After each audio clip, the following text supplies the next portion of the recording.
यहाँ बोटिङ गर्न आएको यो बोटिङ चाहिँ लास्टै हल्लाको हल्लै छ क्या हल्लीको हल्ली छ त्यो यता नि हल्लिएको छ त्यो उता उता हेरौँ है त जमिन र पानी फरक हुन्न भनेको कस्तो कुरो हो कसरी हल्लिन्छ अरे जमिन र पानी छुट्ट अलग हुन्न त अनि त्यही भएर जमिन स्थिर रहन्छ पानी त हल्लिरहन्छ नि यस्तो बाका बाई जस्तो कुरो उता चाहिँ के अरे यो मौलकालिकाको के केबुल कारको त्यो अफिस होइन र त्यो पारी देखिएको छ जङ्गलमाथि डाँडामा यता चाहिँ अक्सफोर्ड कलेज के पढाइ हुन्छ र सर यहाँ अक्सफोर्ड कलेजमा घप्पा गफ यहाँ के जापानिज भाषा कोरियन भाषा के हो घप्पा गफ सिकाउँछ यहाँ के हुन्छ सिकाउन यस्तो हो पढाइ भने लास्ट कमेडी गर्नुहुन्छ कि तपाईँले यहाँ उता साथीहरूले बरु दौडाउनु लाग्यो कति गियरमा हो यो दौड्ने यो बोट कति गियरमा दौडिने 5 गियर हो 5 गियर फुल रेस हान्ने स्कुटर हुन्छ नि स्कुटर चस्मा खोल्छ पुरा पुरा स्कुटर खोल्छ नि स्कुटर ब्ल्याक ब्यान्ड वै वै हुन्छ नि सिधै यो मुलक पुनी गरी हो कि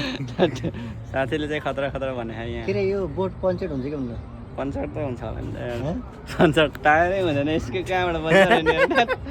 पञ्चर हुन्छ जस्तो लाग्छ यो टायर यसको पञ्चर हुने भने सर टायर पसल खोल्नुहुन्थ्यो क्या नारायणीमा आएर टायर त्यो ट्यु टार्ने के हामी नियन गएर आएपछि बल्ल खोल्ने क्या न कहाँ गयो अस्ति नियन के न्युन भनेको के न्युन भनेको के न्युन भने थाहा छैन फम्बर आएको किन आज जाने हो र कति दामी हावा यहाँ सर र शीतल छ अनि कता जाने किन जाने हो र यहाँ एकछिन बसौँ न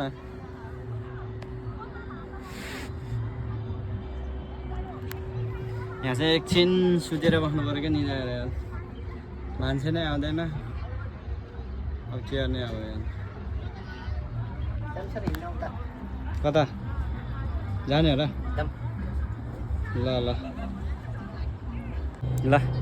हामी चाहिँ बोटिङ सकाएर अब घरतर्फ जाँदैछौँ है तपाईँहरू पनि आउन सक्नुहुन्छ यहाँ बोटिङ गर्नको लागि यहाँ चाहिँ पुल रहेछ यस्तै